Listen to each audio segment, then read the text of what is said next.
नमस्कार, मैं हूं सुधीर चौधरी और ब्लैक एंड व्हाइट में आपका स्वागत है। आज सबसे पहले हम आपको यह बताएंगे कि 2019 के लोकसभा चुनाव में और इस बार के चुनाव में क्या समानता है। 2019 में राहुल गांधी, अखिलेश यादव, अरविंद केजरीवाल और ममता बनर्जी ने बड़े भरोसे के साथ यह दावा किया था कि बीजेपी 200 सीटों का आंकड़ा भी पार नहीं करेगी। और आज विपक्ष के इन्हीं नेताओं ने एक बार फिर यह दावा किया है कि बीजेपी इस बार 200 पार नहीं करेगी। और दूसरी तरफ गृह मंत्री अमित शाह ने कहा है कि चुनाव के शुरुआती 4 चरणों में ही बीजेपी 270 सीटें जीत चुकी है। आज हम आपको बताएंगे कि सीटों को लेकर विपक्ष की समझ में कहां चूक हो रही है। इसके बाद आपको बताएंगे कि दिल्ली के मुख्यमंत्री अरविंद केजरीवाल चुनाव प्रचार भी कर रहे हैं, लगातार भाषण भी दे रहे हैं, बयानबाजी भी कर रहे हैं, लेकिन स्वाति मालीवाल को लेकर वो बिल्कुल मौन है। केजरीवाल ने महिला खिलाड़ियों के यौन शोषण के मामले में बृजभूषण शरण सिंह का मुद्दा उठाया, लेकिन अपने ही घर में बदसलूकी का शिकार हुई एक महिला सांसद स्वाति मालीवाल का जिक्र करना वो भूल गए। और आखिर में हम उन तमाम लोगों के सामने कुछ आंकड़े पेश करेंगे जो बेरोजगारी को एक बहुत बड़ा मुद्दा इस देश का बताते हैं और कहते हैं कि देश में रोजगार है ही नहीं। इसलिए आज आपको बताएंगे कि रोजगार की यानी नौकरी की सही परिभाषा क्या है और हमारे देश में असल में कितनी नौकरियां पैदा हुई हैं, और अगर इतनी नौकरियां हैं तो फिर ये किसी को दिखाई क्यों नहीं दे रही।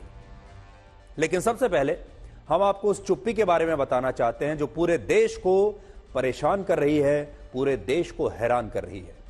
आम आदमी पार्टी की राज्यसभा सांसद स्वाति मालीवाल के साथ 13 मई को सुबह 9:31 पर मुख्यमंत्री अरविंद केजरीवाल के घर पर उनके पीए विभव कुमार ने दुर्व्यवहार किया था और आरोप है कि इस दौरान उनके साथ मारपीट भी हुई है।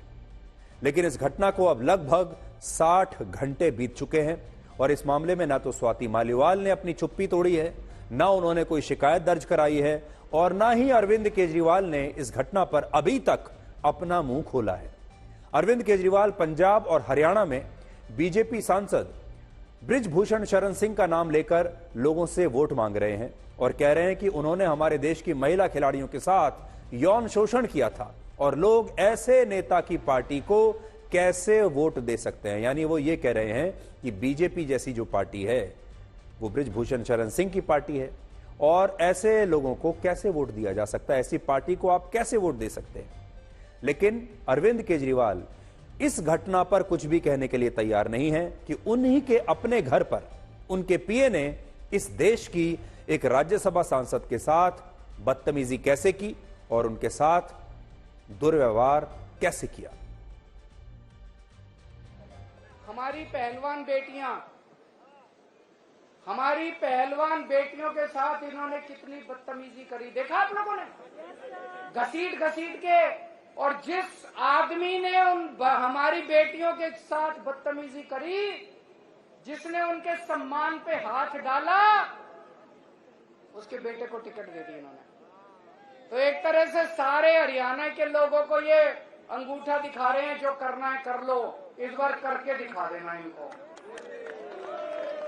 जिन लोगों ने हमारी पहलवान बेटियों की इज्जत पे हाथ डाली, हमने चूड़ियां पहन रखी है क्या? इस बार बटन दबा के उनको ऐसा सबक सिखाना दोबारा हमारी बेटियों की तरफ उंगली न उठा के।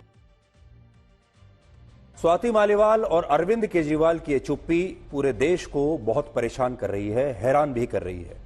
और आपको ये बात पता होनी चाहिए कि ये जो घटना है ये किसी दूर दराज के इलाके की नहीं है, बल्कि ये घटना भारत की राजधानी दिल्ली की है।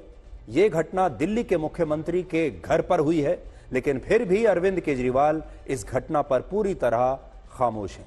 ये वही अरविंद केजरीवाल हैं जो ये कहते थे कि वो पूरी दिल्ली में महिलाओं की सुरक्षा के लिए चप्पे चप्पे पर सीसीटीवी कैमरे लगवाएंगे ताकि एक भी अंधेरी सड़क ना बचे, एक भी अंधेरा कोना ना बचे। लेकिन इस घटना पर उन्होंने पूरी तरह से चुप्पी साधी हुई है और वो ये नहीं बता रहे कि उनके घर पर सीसीटीवी कैमरा था या नहीं और यह घटना आखिर उनके घर पर कैसे हुई। मुख्यमंत्री आवास है, वहां पर सीसीटीवी कैमरा तो जरूर लगा होगा।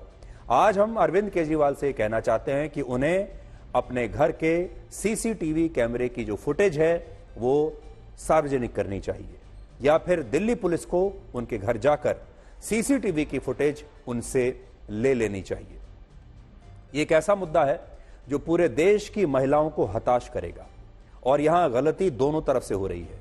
अरविंद केजरीवाल जरूर पूरी कोशिश करेंगे अपने आप को बचाने की। अगर इसके पीछे कोई विवाद है तो वह विवाद देश के लोगों तक ना पहुंचे, क्योंकि देखिए इस समय चुनाव का समय चल रहा है।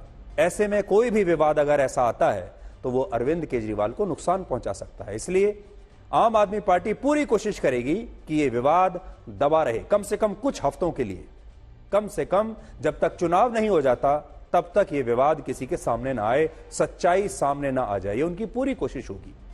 लेकिन स्वाति मालीवाल यहां पर महिलाओं की प्रतिनिधि भी हैं, उन्हें यह नहीं भूलना चाहिए। वो महिला आयोग में काम कर चुकी हैं, वो राज्यसभा की सांसद हैं, और महिलाओं पर जब भी अत्याचार होता है वो हमेशा आवाज उठाती है। उन्होंने, आपको याद होगा, एक स्टिंग ऑपरेशन भी किया था,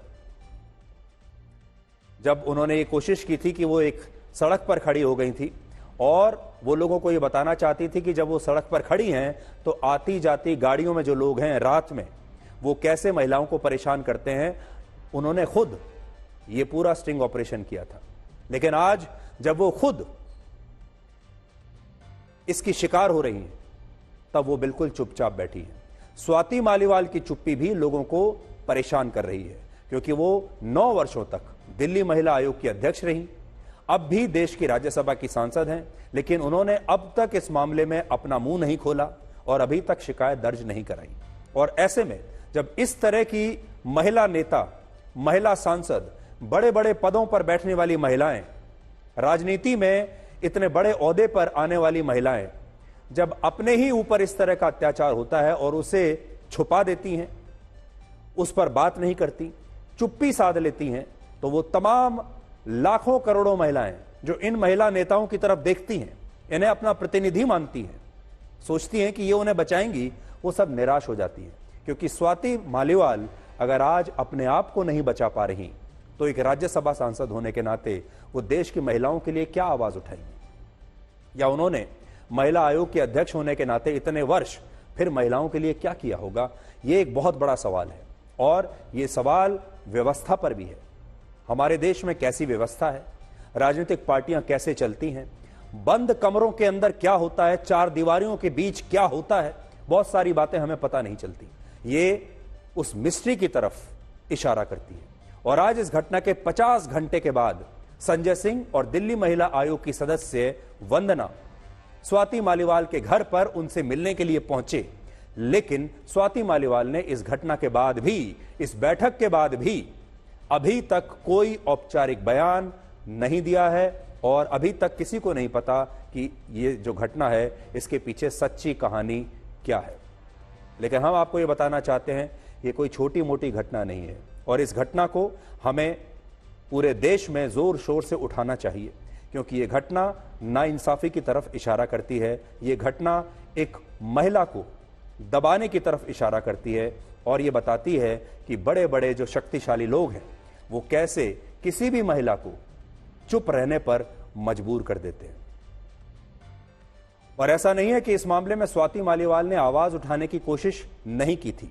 शुरुआत में उन्होंने कोशिश की थी, वो इस घटना के बाद पुलिस स्टेशन भी गई थी, उससे पहले उन्होंने दिल्ली पुलिस को फोन भी किया था, लेकिन किसी ने बाद में शायद उनका मुंह बंद करा दिया, और इसलिए इस मामले की बहुत ही गहनता से जांच होनी चाहिए।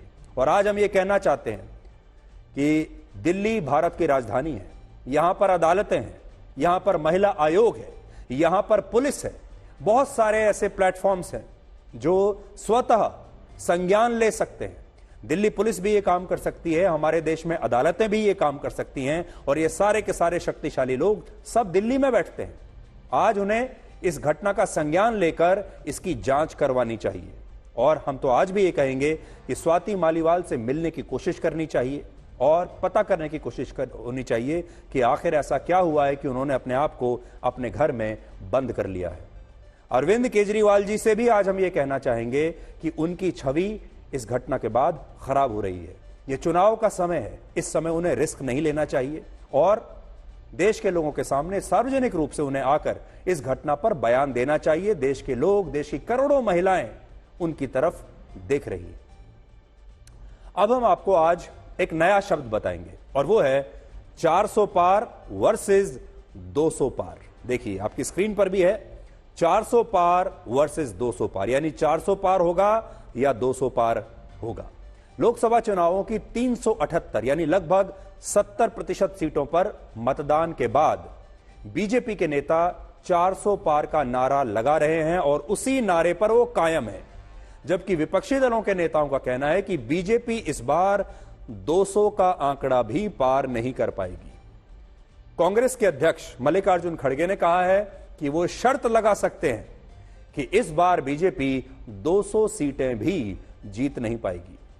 राहुल गांधी ने कहा है कि वो लिख कर दे सकते हैं कि इस बार नरेंद्र मोदी प्रधानमंत्री नहीं बनेंगे।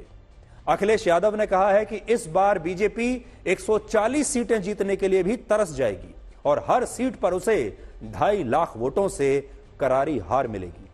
ममता बनर्जी का कहना है कि इस बार बीजेपी 195 सीटों पर सिमट जाएगी, जबकि विपक्ष का इंडिया गठबंधन 295 सीटें जीतकर 4 जून को अपनी सरकार बनाएगा। और अरविंद केजरीवाल ने कहा है कि वो लिख कर देने के लिए तैयार हैं कि इस बार बीजेपी 220 से 230 सीटों पर सिमट जाएगी और नरेंद्र मोदी प्रधानमंत्री नहीं बनेंगे। ये वो दावे के साथ कह रहे हैं। पहले आप इन सब के ये बयान और अपने अपने आंकड़े, अपने अपने कैलकुलेशन सुन लीजिए। देखिए सारे बड़े नेता हैं, कैलकुलेशन लेकिन सबका अलग है। खड़गे जी कह रहे हैं 200 सीटों को पार नहीं करेंगे, राहुल गांधी एक अलग सीट दे रहे हैं, ममता बनर्जी का आंकड़ा अलग आ रहा है और बाकी लोगों का, केजरीवाल का आंकड़ा अलग आ रहा है। केजरीवाल कह रहे हैं कि नहीं 220-230 सीटें तो बीजेपी जीत लेगी, ममता बनर्जी कह रही है कि 195, अखिलेश यादव कह रहे हैं कि नहीं 140 के ऊपर नहीं जाएंगे। तो सबका कैलकुलेशन अलग अलग है, लेकिन सभी ये कह रहे हैं, मान रहे हैं कि बीजेपी हार रही है। मैं शर्त लगाता हूं अगर वो 400 पार 200 पार नहीं कर सकते, 200 पार नहीं कर सकते, हमारे गठबंधन को, बीजेपी को सत्ता में आने के लिए, रोकने के लिए जितने नंबर होना उससे ज्यादा नंबर हमारे पास आएंगे। 2024 4 जून नरेंद्र मोदी हिंदुस्तान के प्रधानमंत्री नहीं रहेंगे। आप लिख के ले लो, नरेंद्र मोदी जी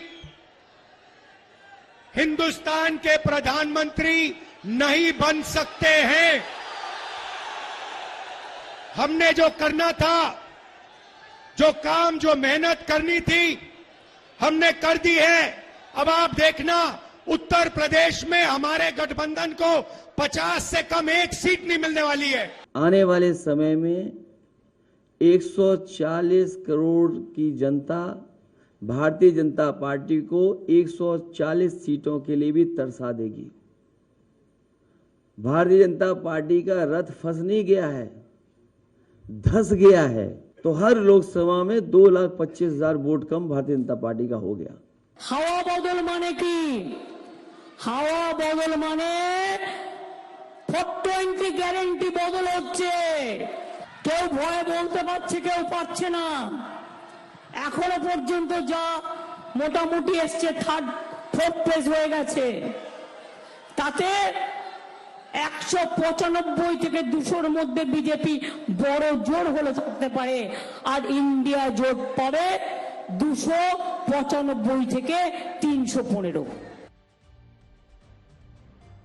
असल में यहां सबसे बड़ी परेशानी यह है कि आपने देखा सारे के सारे विपक्षी दल ये कह रहे हैं कि 200 सीटों से नीचे नीचे बीजेपी इस बार रह जाएगी।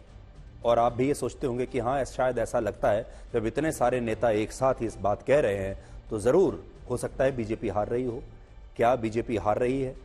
अब देखिए, हमारे विपक्ष के नेता मेहनत पूरे 5 साल करते नहीं हैं और क्या क्या कमियां हैं उनकी रणनीति की, वो मैं अभी आपको थोड़ी देर में बताऊंगा।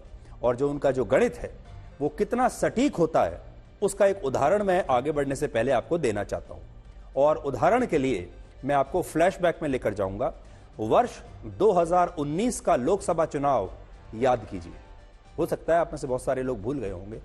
अब याद कीजिए कि 2019 के लोकसभा चुनाव में भी बिल्कुल यही माहौल था चुनाव से पहले, और विपक्ष के नेता कहते थे कि मोदी तो इस बार गए, बीजेपी इस बार गई, और बीजेपी इस बार सरकार नहीं बना रही है, बीजेपी बुरी तरह से हार रही है। आप भूल गए होंगे, लेकिन मैं आज आपको याद दिलाता हूं। 2019 के लोकसभा चुनावों के दौरान और उससे पहले इन्हीं राहुल गांधी ने कहा था कि उनके इंटरनल सर्वे में यह पता चला है कि बीजेपी 2019 का लोकसभा चुनाव गारंटी के साथ हार रही है। मल्लिकार्जुन खड़गे जी ने भी कहा था कि 2019 में प्रधानमंत्री मोदी और बीजेपी को हारने से कोई नहीं बचा सकता। अखिलेश यादव ने तब कहा था कि 2019 में देश में गठबंधन की सरकार बनेगी और बीजेपी का घमंड चकनाचूर हो जाएगा। ममता बनर्जी ने भी कहा था कि बीजेपी मुकाबले में है ही नहीं और वो देश से इस बार साफ हो जाएगी। और अरविंद केजरीवाल ने भी कहा था कि बीजेपी को 2019 में पूर्ण बहुमत नहीं मिलेगा और बीजेपी की सरकार को लोग संविधान और लोकतंत्र बचाने के लिए इस बार हरा देंगे। लेकिन इन सारे विपक्षी नेताओं के ये दावे बिल्कुल गलत साबित हुए थे और बीजेपी को वर्ष 2014 से भी बड़ा जनमत मिला था और तब बीजेपी ने 303 सीटें जीती थी।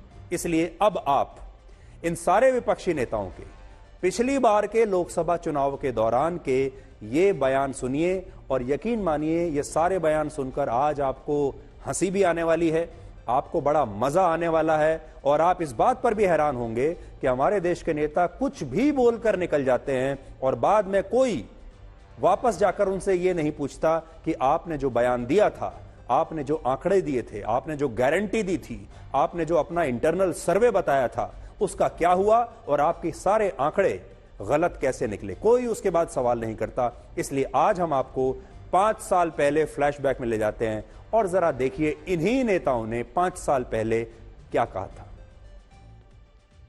क्लियर कट फीलिंग है कि नरेंद्र मोदी जी हार रहे हैं, ये काफी क्लियर है। हमारा इंटरनल असेसमेंट और जनरल जो हमारी पोलिंग हो रही है वो काफी क्लियरली बता रही है कि बीजेपी चुनाव हार रही है। आज जो परिस्थिति केंद्र सरकार के अंदर है, इन चुनावों के अंदर ऐसा नजर आता है कि किसी की भी पूर्ण बहुमत नहीं मिलने वाला। ये गठबंधन ये मिलावट का गठबंधन नहीं है, ये महापरिवर्तन का गठबंधन है और देश में एक नई सरकार देने का गठबंधन है। नई सरकार देने का गठबंधन और नया प्रधानमंत्री बनाने का ये गठबंधन है। बीजेपी पूरा हारेगा, ये हमारे पास कोई चुनौती नहीं है, चुनौती तो उसका है। तो जो बीजेपी के समर्थक हैं उन्हें यह बयान देखने के बाद बड़ा संतोष मिलेगा, जो चाहते हैं कि बीजेपी की सरकार आ जाए, और जो लोग ये चाहते हैं कि इंडिया गठबंधन की विपक्ष की सरकार आ जाए वो ये बयान देखकर बड़े मायूस होंगे, क्योंकि आज उन्हें यह पता चलेगा कि ये नेता तो शुरू से यही बात कहते आ रहे हैं लेकिन इनमें से किसी का भी गणित, किसी की भी कैलकुलेशन सही नहीं निकली और ये हर बार चुनाव में यही कहते हैं। तो अब आप ये देखिए कि सीटों को लेकर विपक्ष के इन बड़े बड़े नेताओं की समझ में कहां पर चूक होती है और इस विश्लेषण को आज आप 4 बातों से समझ सकते हैं। पहली बात, हर चुनाव से पहले विपक्ष के नेता अचानक से प्रधानमंत्री मोदी की हार को लेकर सुपर कॉन्फिडेंट नजर आते हैं, बहुत ही विश्वास के साथ कहते हैं और अपने चुनावी भाषणों से और सोशल मीडिया पर खबर फैलाकर यह माहौल बना देते हैं कि बीजेपी हार रही है, जबकि इन दावों का जमीनी सच्चाई से कोई वास्ता ही नहीं होता और ये बयान सिर्फ सोशल मीडिया पर माहौल बनाने के लिए दिए जाते हैं। और वर्ष 2019 में भी विपक्षी दलों ने ऐसा ही किया था। उन्होंने सारी मेहनत सोशल मीडिया पर लगा दी, यूट्यूब पर लगा दी और उनका जो आईटी सेल था वो उनके कार्यकर्ताओं से ज्यादा काम कर रहा था। कार्यकर्ता नहीं काम कर रहे थे, नेता काम नहीं कर रहे थे, सिर्फ आईटी सेल काम कर रहा था माहौल बनाने के लिए, लेकिन उस माहौल का जमीनी सच्चाई से दूर दूर तक कोई रिश्ता नहीं था। दूसरा, विपक्षी दल चुनावों से पहले तो जमीन पर उतरकर कोई मेहनत करते नहीं, लेकिन चुनाव में वो अपना सारा जोर सोशल मीडिया और अपने आईटी सेल पर लगा देते हैं। और जब इस गलत रणनीति की वजह से चुनाव में उनकी हार होती है तो बाद में वो इसके लिए ईवीएम को दोषी ठहराते हैं और कहते हैं कि बीजेपी तो हार ही रही थी, लेकिन ईवीएम में गड़बड़ी से नतीजे बदल गए। तो ये सारे जो नेता हैं जब ये चुनाव हार जाते हैं, तो पिछली बार भी, इस बार भी आप देखिएगा ये सारे नेता यही कहने वाले हैं अगर ये हारे कि ये तो ईवीएम में सेटिंग हो गई, वरना मोदी तो हारने ही वाले थे। लेकिन सबसे बड़ा जो लूप होल है वो ये है कि ये विपक्ष के नेता पूरे 5 साल मेहनत नहीं करते। बीजेपी में और इनमें अंतर यह है कि बीजेपी चुनाव जीतने के अगले दिन से ही अगले लक्ष्य की तरफ बढ़ने लगती है। चुनाव जीतते ही उनकी अगले दिन रैली शुरू हो जाती है, अगले दिन दूसरा रोड शो शुरू हो जाता है और वो चुनाव में एक इलेक्शन के बहुत बड़े इंजन की तरह, एक मशीन की तरह काम करती है बिना थके। वो आराम करने के लिए जाते नहीं कहीं। और यही वजह है कि बीजेपी के नेता और प्रधानमंत्री मोदी 5 साल तक लगातार मेहनत करते हैं, चाहे चुनाव हो या ना हो। और ये सारे जो नेता हैं ये 5 साल मेहनत नहीं करते और चुनावों से कुछ महीने पहले ये बाहर निकलते हैं और फिर माहौल बनाते हैं। तीसरा, विपक्ष जब बीजेपी की हार का माहौल बनाने में लगा है तब प्रधानमंत्री मोदी ने अपनी मेहनत को पहले से कई गुना बढ़ा दिया है और अब वो ज्यादा से ज्यादा रैलियां कर रहे हैं। हर रोज 2 से ज्यादा, औसतन कम से कम 2 टीवी इंटरव्यूज दे रहे हैं, रोड शोज कर रहे हैं। और बड़ी बात यह है कि प्रधानमंत्री मोदी और बीजेपी के पास अपने नेताओं, कार्यकर्ताओं और वोटर्स के लिए एक टारगेट है, यानी उन्होंने एक लक्ष्य अपना तय करके रखा है कि हमें इतनी सीटें जीतनी है। अब आज हम एक सवाल पूछना चाहते हैं। प्रधानमंत्री मोदी हर रोज रैलियां तो कर ही रहे हैं, रोड शो कर ही रहे हैं, लेकिन हर रोज इंटरव्यूज भी दे रहे हैं। उत्तर से लेकर दक्षिण तक, पूर्व से लेकर पश्चिम तक कोई ऐसा अखबार नहीं, कोई ऐसा टीवी चैनल नहीं जिस पर उन्होंने अपना इंटरव्यू ना दिया हो, लगातार। लेकिन आज हम ये पूछना चाहते हैं, राहुल गांधी को कौन रोक रहा है इंटरव्यू देने के लिए? चाहे तो राहुल गांधी भी दिन रात इंटरव्यू दे सकते हैं और मीडिया में छाए रह सकते हैं, जैसे प्रधानमंत्री मोदी आजकल छाए हुए हैं। आप टीवी खोलिए, सारे दिन वही नजर आते हैं। इसलिए नजर आते हैं क्योंकि वो हैं, क्योंकि वो मेहनत कर रहे हैं, क्योंकि वो इंटरव्यूज दे रहे हैं, पत्रकारों से बात कर रहे हैं, रैलियां कर रहे हैं, रोड शो कर रहे हैं। उनका जो एक्सपोजर लेवल है वो बहुत ज्यादा है। तो आज हम विपक्ष के नेताओं को ये कहना चाहेंगे, अब तो थोड़े से दिन ही बचे हैं, लेकिन वो भी प्रधानमंत्री मोदी से सीखें, ज्यादा से ज्यादा इंटरव्यूज दें, मीडिया से बात करें, पत्रकारों को अपने साथ ले जाएं, रोड शोज करें, यानी मेहनत करें और मेहनत करते हुए दिखाई दें। क्योंकि अकेले सोशल मीडिया से और मीडिया के जरिए वो चुनाव नहीं जीत पाएंगे, खुद भी मेहनत करनी पड़ेगी। प्रधानमंत्री मोदी ने इस बार बीजेपी के कार्यकर्ताओं को 370 सीटों का लक्ष्य दिया और एनडीए के सहयोगी दलों को 400 पार का लक्ष्य दिया। इसीलिए उन्होंने नारा दिया अब की बार 400 पार। और इस लक्ष्य के लिए बीजेपी के कार्यकर्ता जमीन पर काम कर रहे हैं और उनके पास पार्टी की जीत के लिए एक निर्धारित लक्ष्य है। लेकिन जब आप कांग्रेस और विपक्षी दलों को देखें तो विपक्ष के पास इन चुनावों में अपने कार्यकर्ताओं को देने के लिए कोई लक्ष्य था ही नहीं और अब भी नहीं है। अब आप खुद सोचिए कि कांग्रेस पार्टी ने अपने कार्यकर्ताओं और नेताओं को क्या लक्ष्य दिया है? क्या कांग्रेस ने कुछ लक्ष्य दिया है कि पिछली बार हमने 52 सीटें जीती थी तो इस बार हमें 100 जीतनी है, 150 जीतनी है? क्या आप जानते हैं कि कांग्रेस पार्टी का लक्ष्य कितनी सीट जीतने का है? क्या आप जानते हैं कि इंडिया गठबंधन का पूरा लक्ष्य कितनी सीट जीतने का है? एनडीए का तो हमें पता है, वो कहते हैं 400 पार करेंगे, एक लक्ष्य है। करेंगे या नहीं करेंगे हम नहीं जानते, लेकिन इंडिया गठबंधन का क्या लक्ष्य है? क्या उन्होंने अपना कोई लक्ष्य रखा है कि 200 पार करेंगे, 250 करेंगे, 270 पार करेंगे, 300 पार करेंगे? कोई लक्ष्य ही नहीं है, कोई टारगेट ही नहीं है। तो कार्यकर्ता किस लक्ष्य को हासिल करने के लिए काम करे? जब छोटी से छोटी कंपनी भी आज एक लक्ष्य लेकर चलती है, छोटे से छोटा दुकानदार भी अपना एक लक्ष्य लेकर चलता है कि मुझे अपना व्यापार इतना करना है, अपना मुनाफा इतना करना है। आप भी अपने जीवन में कोई ना कोई लक्ष्य लेकर जरूर चलते होंगे कि इस साल के अंत तक मुझे यह काम करना है। तब कांग्रेस और विपक्ष के बाकी दल बिना किसी लक्ष्य के, बिना किसी आंकड़े के इन चुनावों में लड़ रहे हैं और इन विपक्षी दलों के कार्यकर्ताओं को यह तक नहीं पता कि उनकी पार्टी या उनका गठबंधन इन चुनावों में आखिर कितनी सीटें जीतना चाहता है। जब लक्ष्य पता चले तो फिर रणनीति भी बनाए, लेकिन लक्ष्य ही नहीं पता तो रणनीति कैसे बनाएंगे? इसीलिए आपने देखा होगा पूरा जो कैलकुलेशन है इस बार चुनाव में वो ये है कि बीजेपी कितनी सीट जीत रही है। बाहर भी बाजार में, सड़कों पर चाय की दुकान पर आप जाएंगे, लोग यही बात करते हैं, बीजेपी की कितनी सीटें आ रही हैं, लेकिन कोई ये नहीं पूछ रहा कांग्रेस की कितनी सीटें आ रही हैं, इंडिया गठबंधन की कितनी सीटें आ रही हैं। अब देखिए, बीजेपी अपने लक्ष्य को लेकर पूरी तरह स्पष्ट है और आज गृह मंत्री अमित शाह ने कहा है कि 4 चरणों के मतदान में ही बीजेपी 379 में से 270 सीटें जीत चुकी है और उसे बहुमत मिल चुका है और एनडीए अब आने वाले 3 चरणों में 400 पार की तरफ बढ़ रहा है। 380 सीटों का चुनाव पूरा हो गया है। बंगाल में 18 सीटों का चुनाव पूरा हो गया है। आज मैं बताकर जाता हूं, ये 380 सीट में मोदी जी 270 सीट लेकर पूर्ण बहुमत प्राप्त कर चुके हैं और आगे की लड़ाई 400 पार करने की है। अमित शाह के मुताबिक अगर 4 चरणों की 379 सीटों में से बीजेपी 270 सीट जीत चुकी है तो उसे 370 के लक्ष्य पर पहुंचने के लिए आने वाले चरणों में 100 और सीटें जीतनी होंगी, यानी उनके लक्ष्य में अब 100 सीटों का फर्क रह गया है। अब देखिए, अभी 3 चरण बाकी हैं और इन 3 चरणों में 164 सीटों पर चुनाव होगा और पिछली बार बीजेपी ने इन 164 में से 97 सीटें जीती थी।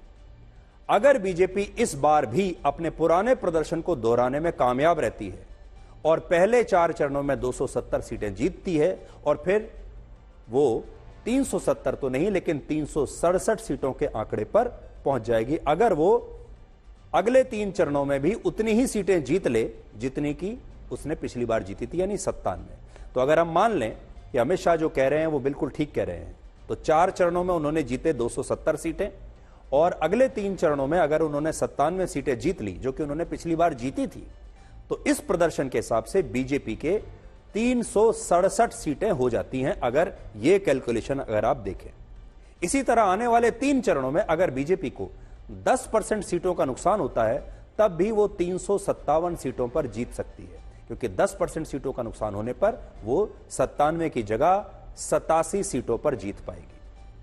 अगर हम बुरी से बुरी स्थिति में भी यह मान लें कि बीजेपी को आने वाले 3 चरणों में 50% सीटों का नुकसान हो जाए और उनकी आधी सीटें कम हो जाएं, तब भी बीजेपी बाकी के 164 में से 49 सीटें जीत पाएगी और 49 सीटें जीतकर वो 319 के आंकड़े पर पहुंच सकती है, जो पिछली बार से 303 के आंकड़े से ज्यादा है। तो यानी इस कैलकुलेशन में भी बीजेपी 319 पर पहुंच रही है और यही बात आज प्रधानमंत्री मोदी ने भी कही है। उन्होंने कहा कि अब के चुनाव में विपक्ष बहुत पीछे छूट गया है और उसकी हार निश्चित है। कांग्रेस के आगे घुटने टेकने वाली नकली शिवसेना को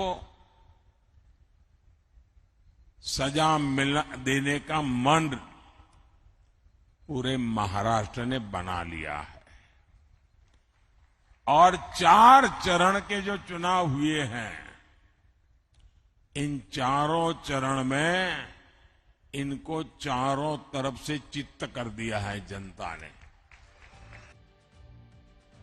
हमारे नेताओं के बयानों पर आपको कितना भरोसा करना चाहिए, उसका एक और उदाहरण हम आपको दिखाना चाहते हैं।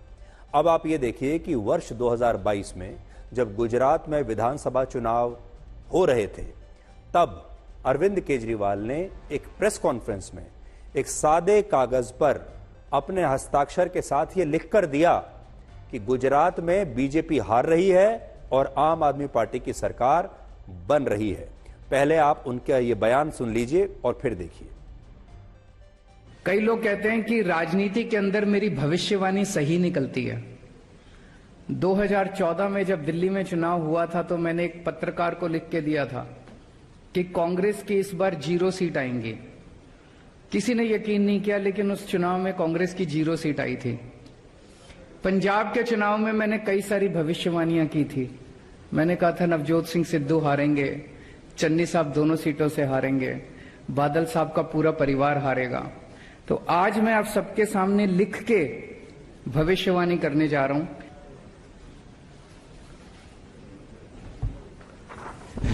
गुजरात में आम आदमी पार्टी की सरकार बन रही है। ये आज आप नोट कर लीजिए, ये भविष्यवाणी भी नोट कर लीजिए और ये भविष्यवाणी सही होगी। तो केजरीवाल जी लिख कर दे रहे थे कि गुजरात में आम आदमी पार्टी की सरकार बनेगी और बीजेपी हार जाएगी, लेकिन बीजेपी को 182 में से 156 सीटें मिली, जबकि आम आदमी पार्टी सिर्फ 5 सीटों पर चुनाव जीती और बाकी की ज्यादातर सीटों पर उसके उम्मीदवारों की जमानत जब्त हो गई। और ये आप देख लीजिए, केजरीवाल जी ने अपने हाथ से लिख कर दिया था। देखिए, गुजरात में आम आदमी पार्टी की सरकार बन रही है और नीचे अरविंद केजरीवाल के हस्ताक्षर हैं। तो जब भी आप अरविंद केजरीवाल का कोई ऐसा राजनीतिक बयान सुने या उनकी भविष्यवाणी सुने आगे से, तो इस स्क्रीन पर जो मैं आपको दिखा रहा हूं, इसकी एक फोटो खींच लीजिए। अभी आप चाहें तो आप इसकी फोटो खींच सकते हैं, और जब भी केजरीवाल जी बताएं कि उनकी अगली सरकार बनने वाली है, तो इस चिट को आप याद कर लीजिएगा, इसको एक बार फिर से पढ़ लीजिएगा। अब आपको आज का एक दूसरा नया शब्द बताते हैं। पहले तो हमने आपको बताया 400 पार वर्सेस 200 पार, अब दूसरा है 5 किलोग्राम वर्सेस 10 किलोग्राम। अब आप कहेंगे 5 किलो और 10 किलो का क्या मामला है? आज लखनऊ में समाजवादी पार्टी और कांग्रेस की एक संयुक्त रैली हुई और मल्लिकार्जुन खड़गे ने वादा किया कि चुनाव जीतने के बाद इंडिया गठबंधन की सरकार देश के 80 करोड़ लोगों को 5 किलोग्राम नहीं बल्कि 10 किलोग्राम मुफ्त अनाज देगी। तुमने तो कुछ भी नहीं किया, लेकिन मैं इतने 80 करोड़ लोगों को खाना, आप 5 किलो दे रहे हैं ना। हम गठबंधन की सरकार अगर आएगी, हम 10 केजी देंगे, 10 केजी। पहले का जो भी है वो तो है, लेकिन 10 केजी हम देंगे। और ये गारंटी के साथ इसलिए कह रहा हूं कि हम जो करे हैं, अब कर्नाटक में हम किए और तेलंगाना में हमने किया, हम तो स्टेटों में किए। खड़गे साहब के इस बयान से सिर्फ कुछ दिन पहले, पिछले महीने की 27 तारीख को प्रियंका गांधी वाड्रा ने यह कहा था कि क्या इस देश के लोगों का भविष्य ये 5 किलोग्राम मुफ्त का राशन है, और अगर ये हमारे देश का भविष्य है तो उन्हें इस पर बहुत दुख होता है। अब उनका बयान सुन लीजिए। आज परिस्थितियां ये हैं कि बच्चों को आप शिक्षित कर रहे हैं और आपकी सरकार आपको कह रही है कि लोग 5 किलो राशन में खुश हो जाओ, यही तुम्हारा भविष्य है। क्या इस 5 किलो राशन से आपके बच्चों का भविष्य बनेगा? क्या वो अपने पैरों पे कभी खड़े हो सकेंगे? तो ऐसा लगता है कि प्रियंका गांधी वाड्रा और मल्लिकार्जुन खड़गे आपस में शायद या तो बात नहीं करते या ये रणनीति नहीं बनाते कि उन्हें एक जैसे बयान देने चाहिए। थोड़े दिन पहले ही प्रियंका गांधी वाड्रा कह रही हैं कुछ और बात, और आज खड़गे साहब कहते हैं कि अगर उनकी सरकार बन गई तो वो 10 किलोग्राम राशन मुफ्त देंगे। जो मोदी सरकार 5 किलो राशन दे रही है उसे बढ़ाकर दुगना कर देंगे, 10 किलो कर देंगे।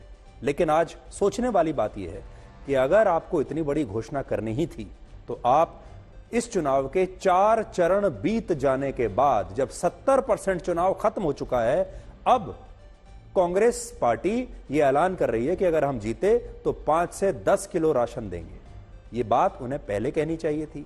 चुनाव शुरू होने से भी कुछ हफ्ते पहले यह ऐलान कर देना चाहिए था, तब तो उन्हें कुछ फायदा भी होता। इसलिए चुनाव के 70% चुनाव के खत्म होने के बाद यह घोषणा करना आज कुछ समझ में नहीं आया।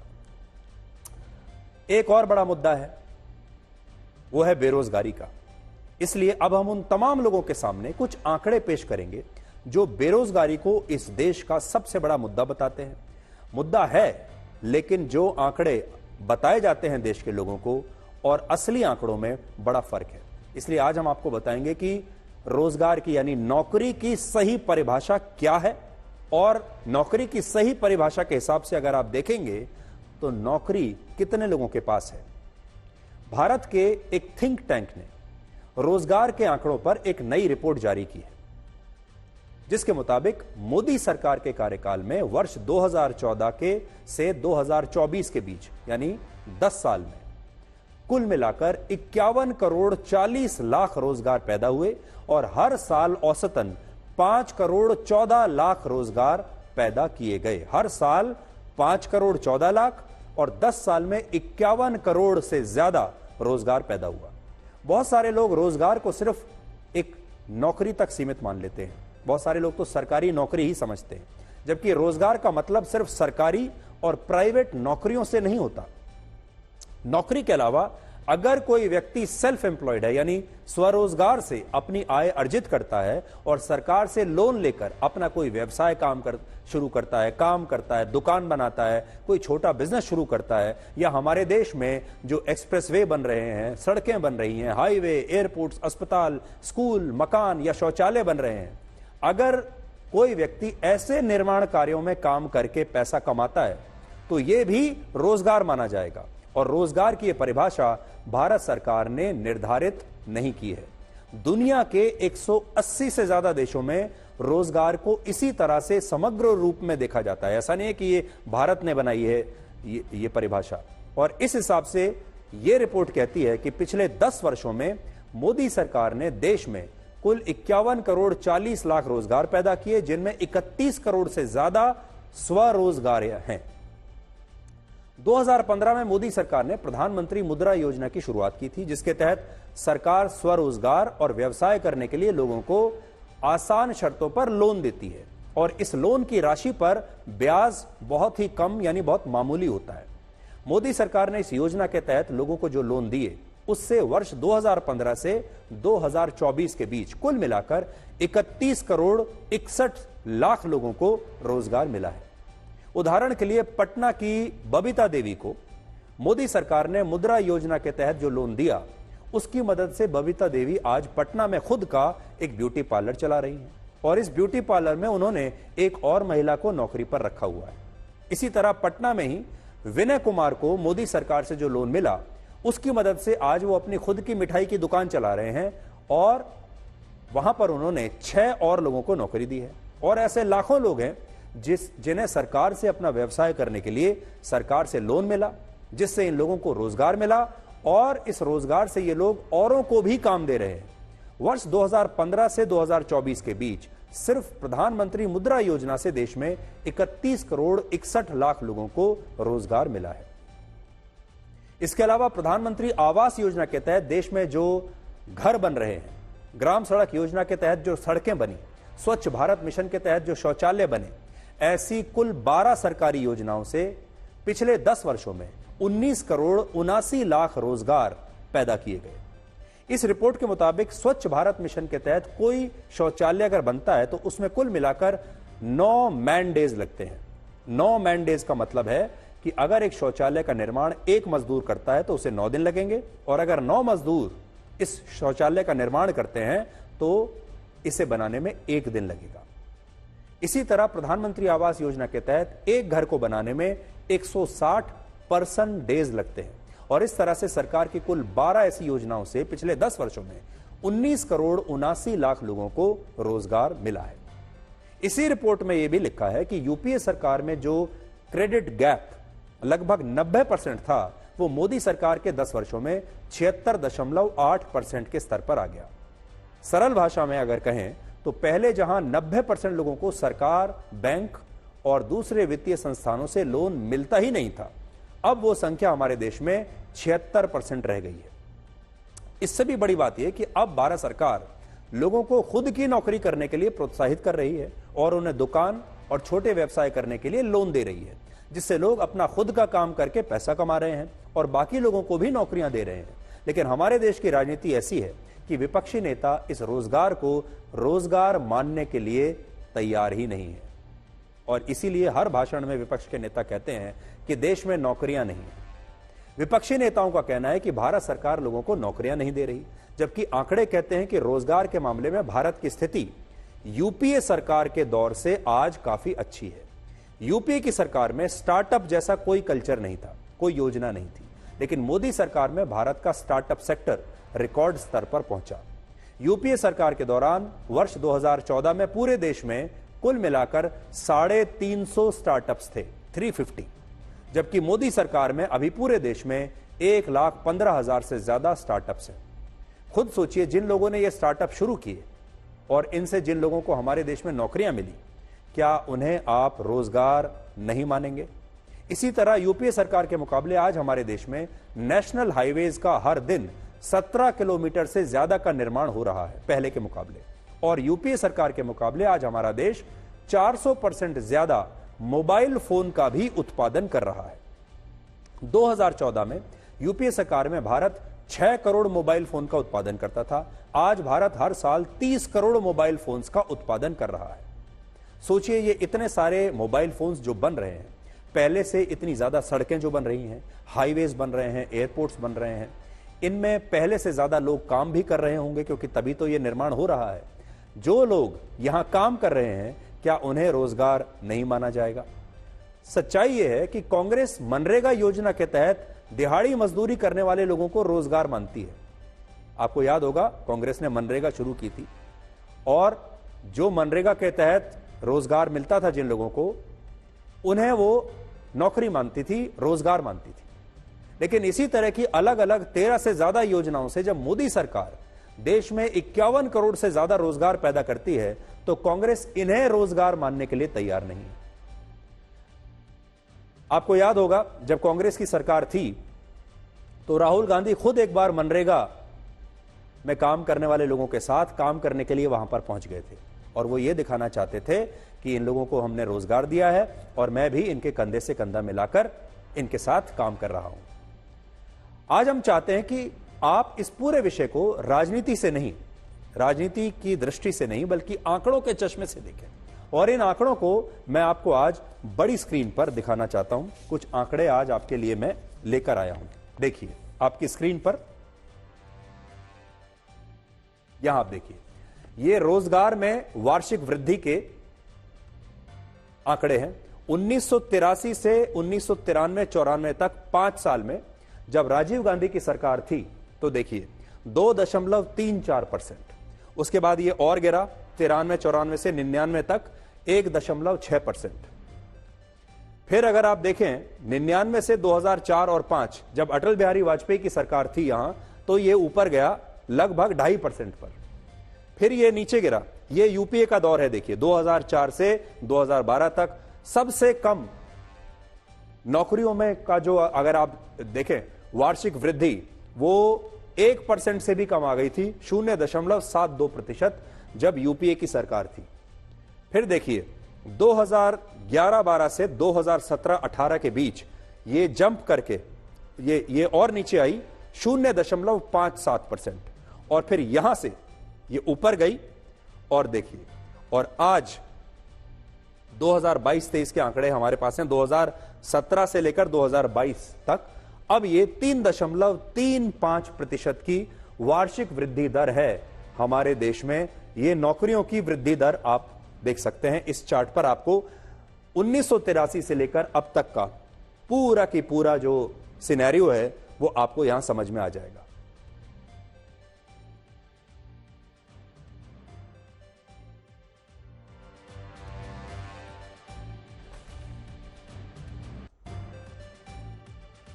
तो आज बड़ी बात यह है कि हमारे देश के लोगों को सबसे पहले यह देखना होगा कि जॉब्स की, यानी नौकरी की सही परिभाषा क्या है। और यह देश जो है 140 करोड़ का देश है। क्या आपको लगता है कि 140 करोड़ के देश में हर युवा को सरकारी नौकरी देना संभव है? क्या आपको ऐसा लगता है? और अगर हर व्यक्ति सिर्फ सरकारी नौकरी का ही इंतजार करता रहेगा तो यह इंतजार बहुत लंबा हो जाएगा। इसीलिए ऐसे देश में जहां इतनी ज्यादा आबादी हो और जहां भारत जैसी स्थिति हो, वहां पर स्वरोजगार पर जोर देना बहुत ही आवश्यक है। और लेकिन समस्या यह है कि हमारे देश के जो विपक्षी दल हैं, स्वरोजगार के तहत, यानी जो लोग हमारे देश में बड़ी संख्या में ऑर्गेनाइज्ड या अनऑर्गेनाइज्ड सेक्टर में काम कर रहे हैं, उनको वो नौकरी मानने के लिए तैयार ही नहीं है, उन्हें जॉब्स की श्रेणी में रखने के लिए तैयार ही नहीं है। इसलिए आपको इन आंकड़ों को ध्यान से देखने की आज आवश्यकता है। और अब आखिर में आपको एक ऐसी घटना के बारे में बताते हैं जो भारत की सड़कों पर चल रहे रक्त काल के बारे में बताती है। और इस घटना को आप ध्यान से देखिएगा। यह घटना देश की राजधानी दिल्ली के पास नोएडा शहर के एक सीएनजी पंप की है। आप में से बहुत सारे लोग सीएनजी पंप्स पर अपनी गाड़ी में सीएनजी डलवाने के लिए जाते होंगे, जहां आपने देखा होगा कि लंबी लंबी लाइन लगती है। और वहां अपनी गाड़ी में सीएनजी भरवाने 22 साल का एक युवक, जिसका नाम है अमन, इसकी फोटो आप देख रहे हैं। अमन जो है 22 साल का एक लड़का सीएनजी भरवाने के लिए गया और उसकी जान सिर्फ इस बात पर चली गई क्योंकि उसने एक दूसरी कार के लाइन तोड़कर उससे पहले सीएनजी भरवाने पर आपत्ति की। इसके बाद लाइन तोड़ने वाली कार में बैठे युवक ने फोन करके अपने 2 और साथियों को या दोस्तों को बुलाया और फिर उन तीनों ने अमन को बुरी तरह से पीटा, जिसके बाद अमन की मौत हो गई। पुलिस ने हमला करने वाले 3 लोगों में से 2 को गिरफ्तार कर लिया है और तीसरे आरोपी की तलाश इस समय चल रही है। लेकिन बड़ी बात यह है, हमारे देश में देखिए सीएनजी पेट्रोल पंप पर जब आप जाते हैं पेट्रोल और डीजल डलवाने के लिए, वहां पर भी एक लंबी लाइन होती है, लेकिन सीएनजी में जरूरत से ज्यादा आपने देखा होगा बहुत लंबी लाइन होती है।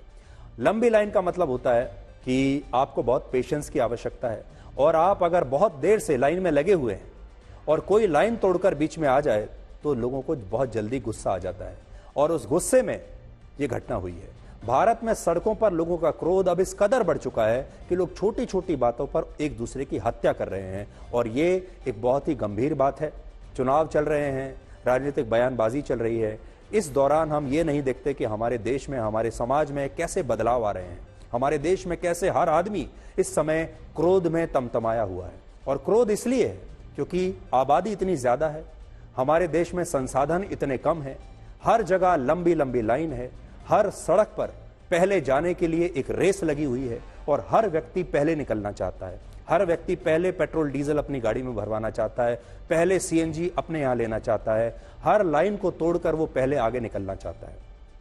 अब सोचिए, आप कल्पना कीजिए 140 करोड़ लोग हर रोज अगर आगे निकलने की इस दौड़ के लिए हर रोज अपने घर से निकलते हैं तो फिर उन्हें क्रोध भी आएगा, संघर्ष भी होगा और फिर हर कीमत पर आगे निकलने के लिए इस तरह की घटनाएं भी होंगी। ये एक टाइम बॉम्ब है हमारे देश में जो इतनी बड़ी आबादी में क्रोध के रूप में टिक टिक कर रहा है और इस पर किसी का ध्यान नहीं।